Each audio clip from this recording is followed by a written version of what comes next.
প্রিয় দর্শক, বিমানবন্দরে লাগেজ কাটার ঘটনা কিন্তু এই ১ম নয়। এর আগেও আমরা অনেক শুনেছি, মানে আমাদের পরিচিতর মধ্যেও অনেকের লাগেজ কাটা হয়েছে এবং লাগেজ থেকে জিনিসপত্র বের করে নেওয়া হয়েছে। ঠিক সেরকমই আরেকটি ঘটনা এবার ঘটল যে বিমানবন্দরে হাজিদের ১৫০ লাগেজ কেটে মালামাল চুরির বিষয়টি মন্ত্রণালয় থেকে বলা হচ্ছে, বিমান প্রতিমন্ত্রী বলছেন যে এটা অসত্য, এটা সত্য নয়, এমনটা বলছেন। সামাজিক যোগাযোগ মাধ্যমে ছড়িয়ে পড়া দেশে ফেরা হাজিদের ১৫০টি লাগেজ কেটে মালামাল চুরির অভিযোগ সম্পূর্ণ অসত্য বলে দাবি করছে বেসামরিক বিমান পরিবহন ও পর্যটন প্রতিমন্ত্রী রশিদুজ্জামান মিল্লাত।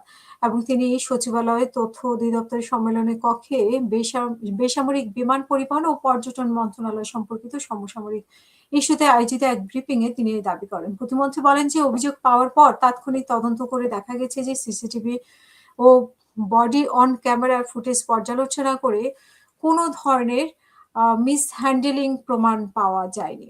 বিমান প্রতিমন্ত্রী বলেন যে গত পরশুদিন রাতের বেলায় হাজিরা ফিরেছে, তাদের লাগেজগুলো কাটা হয়েছে এবং ১৫০টি লাগেজ থেকে মালামাল চুরি হয়ে গেছে। এই সংক্রান্ত সামাজিক যোগাযোগ মাধ্যমে পোস্ট করা হয়েছে এবং প্রধানমন্ত্রীকে ট্যাগ করে। প্রধানমন্ত্রী এই ব্যাপারে আমাদের সঙ্গে নির্দেশনা প্রদান করেছেন ওনাদেরকে।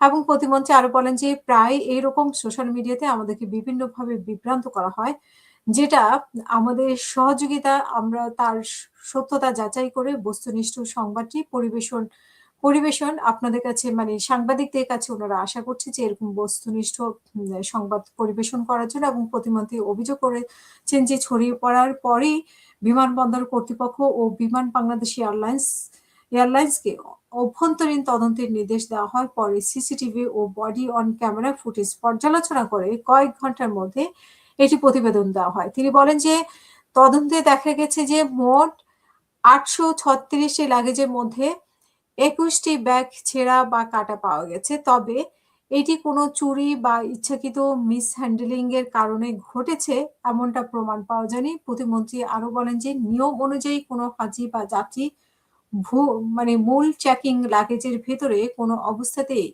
জমজমের পানি বা যথাযথ সিলগালা না করে লিকুইড প্রসাধন সামগ্রী বহন করতে পারবে না। এটা একটা নিয়ম। লাগেজ স্ক্যানিং এর সময় ধরা পড়লে নিয়ম অনুযায়ী বিমানবন্দর কর্তৃপক্ষ লাগেজ কেটে বা খুলে তা বাজেয়াপ্ত করতে পারে আরকি, এরকম একটা নিয়ম আছে। এবং আন্তর্জাতিক নিয়ম অনুযায়ী আ ডিক্লারেশন দিতে হবে। যদি ডিক্লারেশন ব্যতীত নগদ টাকা বা মানিব্যাগ বুকিং লাগেজ দেওয়া নিষিদ্ধ।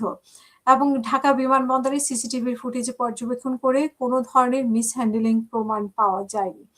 যাই হোক, এখানে আসলে আমার মনে হয় কারা সত্য বলছে এটাও ঠিক, যে লিকুইড জিনিস বা কিছু জিনিস আছে সেগুলোকে আপনি যদি সুন্দর মতো প্যাকেজিং না করেন তাহলে কিন্তু আপনার আপনার লাগেজ ড্যামেজ হবে এবং সেগুলো তারা খুলে দেখতেও পারে অনেক সময় সন্দেহ হলে। তো সেরকম কোনো ঘটনা কিনা। আবার আমরা কিন্তু অনিচ্ছাকৃতভাবেই আমাদের লাগেজগুলোকে মা ঠিকমতো গুছিয়ে নেই না। সেরকম একটা ব্যাপার হতে পারে, বা মানে অনেক ধরনের জিনিস আমরা নিয়ে থাকি যেগুলো অ্যালাও না। তো সেই ক্ষেত্রেও তারা কেটে দেখতে পারে। আসলে তবে লাগেজ চুরির ঘটনা বা লাগেজ কেটে জিনিসপত্র নিয়ে যাওয়ার ঘটনা, এগুলো কিন্তু একেবারেই উড়িয়ে দেওয়া যায় না। বিমানবন্দরে এই ধরনের ঘটনা প্রায় ঘটে থাকে। তবে এবারের ঘটনাটা কি সেটা অবশ্যই তারা তদন্ত করে দেখেছে। আমরা সেই তদন্তের উপর আস্থা রাখতে চাই।